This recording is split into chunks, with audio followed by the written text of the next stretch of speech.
ಎಲ್ರಿಗೂ ನಮಸ್ಕಾರ. Hi friends, welcome back to my YouTube channel. ನಾವಿವತ್ತು ಒಂದು ನನಗೆ ತುಂಬ ದಿನದಿಂದ ಅಂದ್ಕೊಂಡಿದ್ದೆ ತೊಗೋಬೇಕು ಅಂತ. ಸೊ ಅದನ್ನು ಪರ್ಚೇಸ್ ಮಾಡೋಕ್ಕೆ ಹೋಗ್ತೀವಿ.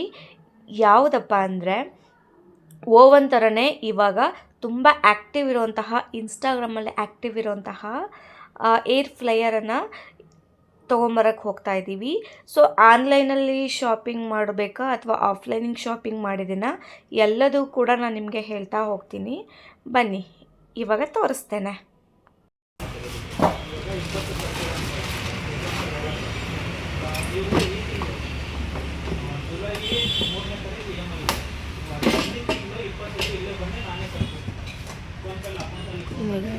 ನಾವು ಹೋಗಿದ್ದು ನಮ್ಮನೆ ಹತ್ರನೇ ಇರುವಂತಹ ಅಂಗಡಿಗೆ ಹೋಗಿದ್ದು ನಾವು.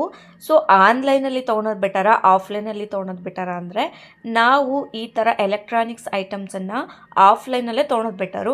ಯಾಕೆಂದರೆ ಏನಾದರೂ ಪ್ರಾಬ್ಲಮ್ಸ್ ಆದರೆ, ನಮ್ಮ ಗ್ರಾಚಾರ ಏನಾದರೂ ತಪ್ಪಾಗಿ ಏನಾದರೂ ಇದಾದರೆ, ಏನಾದರೂ ಪ್ರಾಬ್ಲಮ್ ಬಂದರೆ ಆಫ್ಲೈನಲ್ಲಾದರೆ ಹೋಗಿ ಅಂಗಡಿಲೇ ಹೋಗಿ ನಾವು ಪ್ರಾಬ್ಲಮನ್ನು ಹೇಳಿಕೊಂಡು ಅವ್ರು ಅದಕ್ಕೆ ಸೊಲ್ಯೂಷನ್ ಕೊಡ್ತಾರೆ.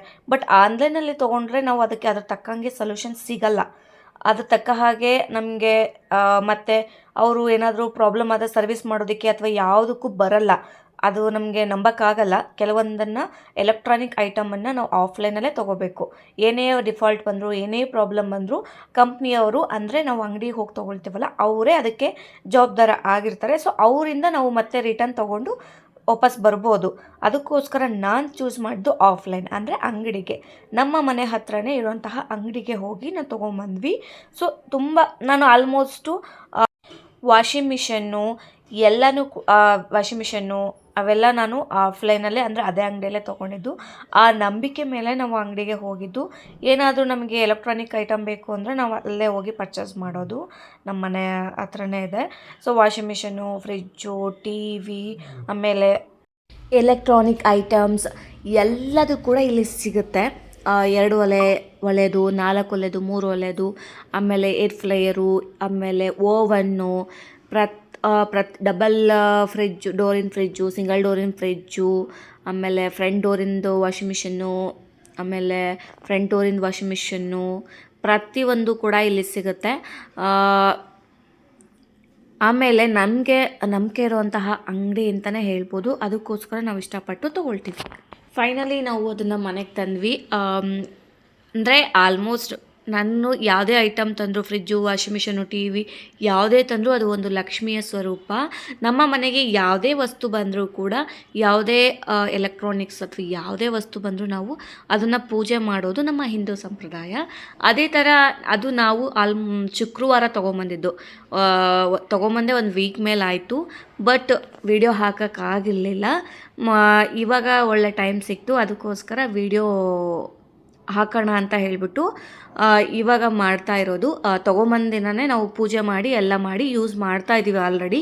ಬಟ್ ಈ ವಿಡಿಯೋನ ಹಾಕೋದು ಸ್ವಲ್ಪ ಲೇಟ್ ಆಯ್ತು ಅಷ್ಟೇ. ಇವಾಗ ಅದನ್ನು ತೊಗೊಂಬಂದು ಫಸ್ಟು ಪೂಜೆ ಮಾಡಿ ಆಮೇಲೆ ನಾನು ಅದನ್ನು ಯೂಸ್ ಮಾಡಬೇಕು ಅಂತ ಹೇಳಿಬಿಟ್ಟು ಫಸ್ಟು ನಾವು ಅದನ್ನು ಪೂಜೆ ಎಲ್ಲ ರೆಡಿ ಮಾಡಿಕೊಂಡು ಪೂಜೆ ಮಾಡಿದ್ವಿ. ನಾವು ಯಾವುದೇ ವಸ್ತು ನಿನಗೆ ಆಪ್ಷನ್ಗಳು ಹೇಳ್ತೀನಿ ಕೇಳು. ಇದು ಬಂದ್ಬಿಟ್ಟು ಇದು ಟೆಂಪ್ರೇಚರ್ನ ಕಂಟ್ರೋಲ್ ಮಾಡೋದು. ಓಕೆ, ಮ್ಯಾಕ್ಸಿಮಮ್ 200 ಬರುತ್ತೆ ಅಷ್ಟೇ. ಇದು ಕಮ್ಮಿ ಮಾಡೋದು. ಇದು ಬಂದ್ಬಿಟ್ಟು ನಿನಗೆ ಟೈಮಿಂಗ್ಸ್ ಜಾಸ್ತಿ ಮಾಡೋದು, ಕಮ್ಮಿ ಮಾಡೋದು ಆಪ್ಷನ್ಸ್ ಇರೋದು. ನೆಕ್ಸ್ಟು ನಿನಗೆ ಇವೆಲ್ಲ ಬಂದ್ಬಿಟ್ಟು ಆಪ್ರೇಟ್ ಆಗಲ್ಲ ಅವು ಡಿಜಿಟಲಲ್ಲಿ. ಓನ್ಲಿ ಮೆನು ಇದೆಯಲ್ಲ, ಮೆನು ಸೆಲೆಕ್ಷನ್ಗೆ ಹೋದರೆ ಫಸ್ಟ್ ಒನ್ನು ಫ್ರೆಂಚ್ ಫ್ರೈಸ್ ಮಾಡೋದು, ಇದು ಗ್ರಿಲ್ ಮಾಡೋದು, ಇದು ಬಂದ್ಬಿಟ್ಟು ಸಮೋಸ ಅದು ಇದು ಮಾಡೋದು, ಇದು ವೆಜಿಟೇಬಲ್ ರೋಸ್ಟ್ ಮಾಡೋದು, ಇದು ಬಂದ್ಬಿಟ್ಟು ಪಿಜ್ಜಾ ಮಾಡೋದು, ಇದು ಬಂದ್ಬಿಟ್ಟು ಇದು ಯಾವುದೋ ಬೆಂಕಿ ಹಚ್ಚಿದೆ, ಯಾವುದಂತ ಗೊತ್ತಿಲ್ಲ ಕರೆಕ್ಟಾಗಿ. ಇದು ಬಂದ್ಬಿಟ್ಟು ಕೇಕ್ ಮಾಡೋದು. ಇದೊಂದು ಆಪ್ಷನ್ನು ಇದು ಈ ಥರ ಕಂಟ್ರೋಲ್ ಮಾಡೋದು. ಓಕೆ, ನೆಕ್ಸ್ಟು ಆನ್ ಮಾಡಿದ್ರೆ ಆನ್ ಆಗುತ್ತಿದ್ದು ಅಷ್ಟೇ. ಆಫ್ ಮಾಡೋದು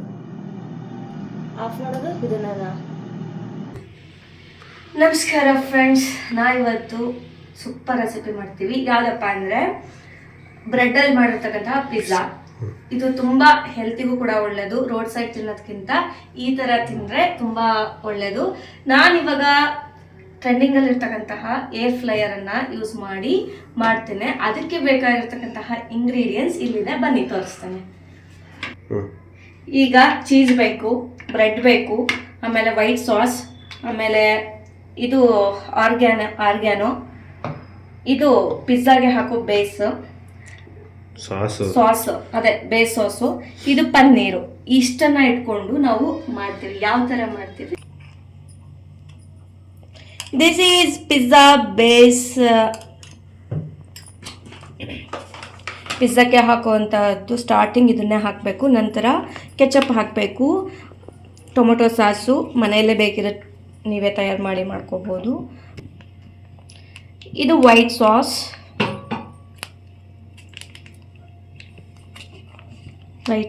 ಖಾಲಿ ಯಾಕೆ ಬಂದಿದೆ ಅಡ್ಜಸ್ಟ್ ಮಾಡ್ಕೊಳ್ಳಿ.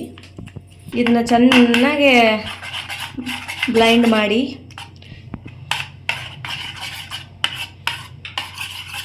ಮಿಕ್ಸ್ ಮಾಡಬೇಕು. ಚಂದ ಕಲರ್ ಟೇಸ್ಟು ಚೇಂಜ್ ಆಗೋ ಥರ.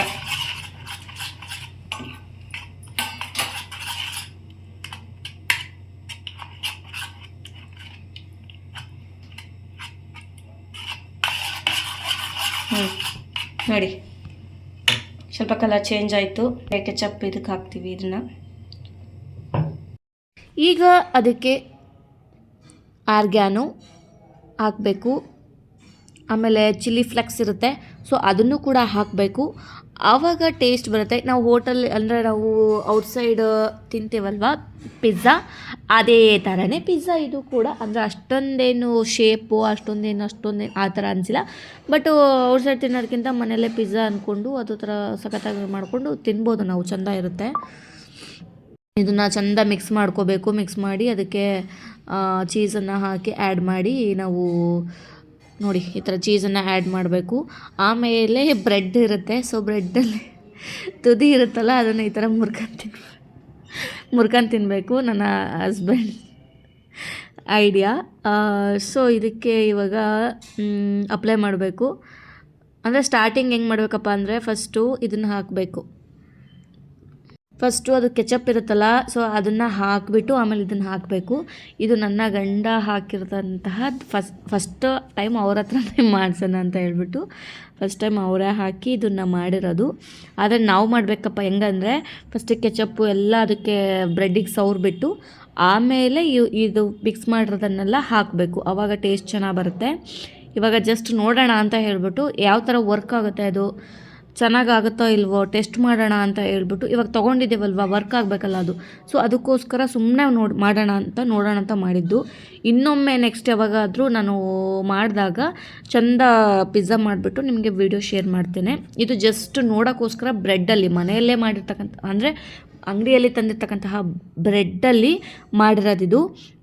ಅಂದರೆ ಯಾವ ಥರ ಬರುತ್ತೆ ಏನು ಅಂತ ಟೆಸ್ಟ್ ಮಾಡೋಕ್ಕೋಸ್ಕರ ನಾನು ಮಾಡಿದ್ದಷ್ಟೇ. ಆಮೇಲೆ ಇದು ಪಿಜ್ಜಾ ಬ್ರೆಡ್ ಬೇರೆ ಬರ್ತವೆ, ಪಿಜ್ಜಾಗೆ ಮಾಡೋದು ಬರ್ಗರ್ ಬ್ರೆಡ್ ಬರ್ತಾ ಗೊತ್ತಾ, ಆ ಬರ್ಗರ್ ಬ್ರೆಡ್ಡಲ್ಲಿ ನಾವು ಮಾಡಬೇಕು. ಆನ್ಲೈನಲ್ಲೂ ಸಿಗುತ್ತೆ ಅದು ಬರ್ಗರ್ ಬ್ರೆಡ್ಡು, ಅಂಗಡಿಯಲ್ಲೂ ಸಿಗುತ್ತೆ. ಸೊ ಅದರಲ್ಲಿ ಮಾಡಿದರೆ ಟೇಸ್ಟು ಸಖತ್ತಾಗಿ ಬರುತ್ತೆ. ನೋಡಿ ಈ ಥರ ಸ್ವಲ್ಪ ನೋಡೋಣ ಅಂತ ಮತ್ತೊಂದು ಟ್ರೈ ಮಾಡಿದ್ವಿ ಅಲ್ಲೆಯ. ಅಂದರೆ 4 ಮಾಡ್ಕೊಂಡ್ವಿ ನಾವು, ಒಂದು 4-5 ಮಾಡ್ಕೊಂಡ್ವಿ ನೋಡೋಣ ಅಂತ ಹೇಳ್ಬಿಟ್ಟು. ಅಂದರೆ ಇದನ್ನು ಅಂಗಡಿಯಲ್ಲಿ ಸಿಗೋದು ಮಾಮೂಲಿ ಬ್ರೆಡ್ಡಿಂದ ಮಾಡಬಾರ್ದು, ಬನ್ನಿಂದ ಮಾಡಬಾರ್ದು. ಬರ್ಗರ್ ಬ್ರೆಡ್ ಅಂತ ಬರುತ್ತೆ ಅದರಲ್ಲೇ ಮಾಡಬೇಕು. ಬಟ್ ನಾವೇನಕ್ಕೆ ಅಂದರೆ ಚೆನ್ನಾಗಿ ಫ್ರೈ ಆಗುತ್ತಾ, ಯಾವ ಥರ ಆಗುತ್ತಾ ಇದು ಟೆಸ್ಟ್ ಮಾಡೋಕ್ಕೋಸ್ಕರ ತಂದಿನೇ ನಾವು ಇದನ್ನು ನೋಡೋಣ ಅಂತ ಹೇಳ್ಬಿಟ್ಟು ತಂದಿನೇ ಮಾಡಿದ್ದು ಇದನ್ನು. ನೆಕ್ಸ್ಟು ನಾನು ಹೇಳಿದ್ನಲ್ಲ, ಯಾವಾಗಾದರೂ ಫ್ರೀ ಇದ್ದಾಗ ನಿಮಗೆ ಪಿಜ್ಜಾನ ಅಂದರೆ ಅಂಗಡಿಯಲ್ಲಿ ಇದ್ರ ತೊಗೊಂಬಂದು ಇದರಲ್ಲಿ ಚೆಂದ ಮಾಡಿ ಹಾಕ್ತೀನಿ. ಆವಾಗ ನೋಡಿ ಯಾವ ಥರ ಬರುತ್ತೆ ಏನು ಅಂತ. ಸಖತ್ತಾಗೆ ಬಂದಿದೆ ಅಂತ ನಾನು ಹೇಳಿಲ್ಲ, ಬಟ್ ಚೆನ್ನಾಗಾಗಿದೆ, ಟೇಸ್ಟ್ ಮಾತ್ರ ಸಖತ್ತಾಗಿ ಬಂತು. ಆಮೇಲೆ ನಮ್ಮನೆ ಹತ್ರ ಇರೋ ಪಾರ್ಕಿಗೆ ಹೋದ್ವಿ. ಸೊ ಅಲ್ಲಿ ನನಗೆ ಪಾರ್ಕ್ ತುಂಬ ಸಖತ್ತಾಗಿದೆ, ನಮಗೆ ತುಂಬ ಇಷ್ಟ. ಅಂದರೆ ನಮ್ಮನೆ ಹತ್ರನೇ ಆಗುತ್ತೆ ಅದು. ನಮಗೇನಂದರೆ ಎಲ್ಲ ನಮ್ಮನೆ ಹತ್ರನೇ ಎಲ್ಲ ಸಿಗುತ್ತೆ ನಮಗೆ, ಹಂಗಾಗಿ ಟೆನ್ಷನ್ನೇ ಇಲ್ಲ, ನೋ ಟೆನ್ಷನ್ನು. ಪಾರ್ಕಿಗೆ ಹೋದ್ವಿ, ಸ್ವಲ್ಪ ಹೊತ್ತು 1 ಅವರ್ ಹೋಗೋಣ, ಟೈಮ್ಸ್ ಬೇಜಾರಾಗ್ತಾಯಿತ್ತು. ಸ್ವಲ್ಪ ತಿಂದ್ವಿ, ಎಂಜಾಯ್ ಮಾಡಿದ್ವಿ. ಹಾಗಾಗಿ ಪಾರ್ಕಿಗೆ ಹೋಗಿ ಸ್ವಲ್ಪ ಸುತ್ತಾಡ್ಕೊಂಬರೋಣ ಅಂತ ಹೇಳಿ ಹೋದ್ವಿ. ವಾಕ್ ಮಾಡ್ತಾ ಇದ್ದೀವಿ. ನಮ್ಮ ಹಸ್ಬೆಂಡು ಎಷ್ಟು ಡವ್ ಮಾಡ್ತಾವ್ರೆ ನೋಡಿ, ಕ್ಯಾಮ್ರಾ ಆನ್ ಮಾಡೇನೆ ಅಂತ ಈ ಡವ್ವು. ಆಮೇಲೆ ಅಲ್ಲಿ ಸ್ವಲ್ಪ ಆಟ ಆಡೋಕ್ಕೆ ಇರುತ್ತಲ್ವ, ಅಂದರೆ ಇದಕ್ಕೆ ನಾವು ಪಾರ್ಕಿಗೆ ಹೋದ್ವಿ ಅಂದರೆ ಆಲ್ಮೋಸ್ಟ್ ಎಲ್ಲ ಪಾರ್ಕ್ಗಳಲ್ಲೂ ಈ ಥರ ಇಟ್ಟಿರ್ತಾರೆ. ಐನೋ ಗೊತ್ತಿರುತ್ತೆ ನಿಮಗೆಲ್ಲರಿಗೂ. ಸೊ ಅದಕ್ಕೋಸ್ಕರ ನಾನು ಒಂಥರ ಜುಕಾಲಿ ಥರ ಆಡೋಣ ಅಂತ ಹೇಳ್ಬಿಟ್ಟು ನಾನು ಅಮ್ಮ ಆಟ ಆಡಿದ್ವಿ. ನಮ್ಮಮ್ಮ ನೋಡೋಣ ಅಂತ ಹೇಳಿಬಿಟ್ಟು ಇದನ್ನು ಕೂಡ ಟ್ರೈ ಮಾಡ್ತಾವ್ರೆ, ಪರವಾಗಿಲ್ಲ ಚೆನ್ನಾಗಿ ಎಕ್ಸಸೈಸ್ ಮಾಡ್ತಾವ್ರೆ. ನಾವು ಇಲ್ಲೇ ಇದ್ಕೊಂಡು ಹೋಗಲ್ಲ, ಕೆಲವೊಬ್ರು ತುಂಬ ದೂರದಿಂದ ಬಂದು ಎಕ್ಸಸೈಸು ವಾಕು ಮಾಡ್ತಾರೆ. ಹಾಗೆ ವಾಕ್ ಮುಗಿಸ್ಕೊಂಡು ನೆಕ್ಸ್ಟು ಬರಬೇಕಾದ್ರೆ ಮನೆ ರೂಟಿಗೆ ಹೋಗೋಣ. ವಾಕೆಲ್ಲ ಮುಗೀತು, ಇವಾಗ ಮನೆ ಕಡೆ ಪಯಣ ಮಾಡೋಣ ಅಂತ ಹೇಳ್ಬಿಟ್ಟು ನಡ್ಕೊಂಡು ಹೋಗ್ತಾ ಇದ್ದೀವಿ. ಒಂದೇ ಕಡೆ ಅಮ್ಮ, ಹಿಂದೆ ಕಡೆ ಗಂಡ, ಸೊ ನಾನು ಮಧ್ಯ. ಫುಲ್ ನೋಡಲ್ಲ ಹೆಂಗೆ ನಾಟಕ ಮಾಡ್ತಾವ್ರೆ ಕಳ್ಳರು. ಆದರೂ ಫೈನಲಿ ಬಿಡಲಿಲ್ಲ ಮಖ ತೋರಿಸೋವರೆಗೂ. ಆಮೇಲೆ ವಾಕ್ ಮಾಡಿಕೊಂಡು ಒಂಥರ ಸಖತ್ತಾಗಿತ್ತು ಅವತ್ತಿನ ಡೇ. ನೆಕ್ಸ್ಟು ಹಲಸಿನ ಹಣ್ಣು, ಮಾವಿನ ಹಣ್ಣು ತಿನ್ನಬೇಕು ಅನ್ನಿಸ್ತು. ಸೊ ನಾವು ಹಲಸಿನ ಹಣ್ಣು, ಮಾವಿನ ಹಣ್ಣು ಫ್ರೆಶ್ ಆಗಿರುತ್ತೆ ಇಲ್ಲಿ, ಅಂದರೆ ಸ್ವಂತ ಅವರೇ ಇದನ್ನ ಮಾಡಿಕೊಂಡು ಅವರೇ ಅಲ್ಲೇ ಫಾರ್ಮಿಂಗ್ ಥರ ಮಾಡಿಕೊಂಡು ಅಲ್ಲೇ ಬೆಳೆದಿರ್ತಾರೆ. ಏನಕ್ಕೂ ಅದಕ್ಕೆ ಕೆಮಿಕಲ್ಲು ಮೆಡಿಸಿನ್ಸು ಏನೂ ಹಾಕಲ್ಲ, ನ್ಯಾಚುರಲ್ ಆಗೇ ಇರುತ್ತೆ. ಅಲ್ಲಿ ಹೋಗ್ಬಿಟ್ಟು ಹಲಸಿನ ಹಣ್ಣು ಮತ್ತು ಮಾವಿನ ಹಣ್ಣು ತೊಗೊಂಬಂದ್ವಿ. ಭಾಳ ಟೇಸ್ಟ್ ಇರುತ್ತೆ, ಆಮೇಲೆ ಹೆಲ್ತಿನೂ ಕೂಡ ಹೌದು. ಹೊರಗಡೆ ಸ್ವಲ್ಪ ಕೆಮಿಕಲ್ಲು ಏನಾದರೂ ಹಣ್ಣಾಗಲಿ ಅಂತ ಮಾಡ್ತಾರೆ, ಇವರು ಎಂಥದ್ದು ಇಲ್ಲ. ಆಮೇಲೆ ಹಣ್ಣು ಆಯಿತು, ಅದು ಹಣ್ಣಾದಮೇಲೆ ಹೆಚ್ಚಲೇಬೇಕಲ್ವಾ, ಸೊ ಹಾಗಾಗಿ ಹೆಚ್ಚಿ ಎಲ್ಲ ಮಾಡ್ತಾ ಇದ್ರು ನಮ್ಮ ಪತಿದೇವರು. ಸೊ ಇಷ್ಟು ತನಕ ನನ್ನ ವಿಡಿಯೋವನ್ನು ನೋಡಿರ್ತಕ್ಕಂತಹ ಎಲ್ಲರಿಗೂ ಧನ್ಯವಾದಗಳು. Thank you so much. Love you all.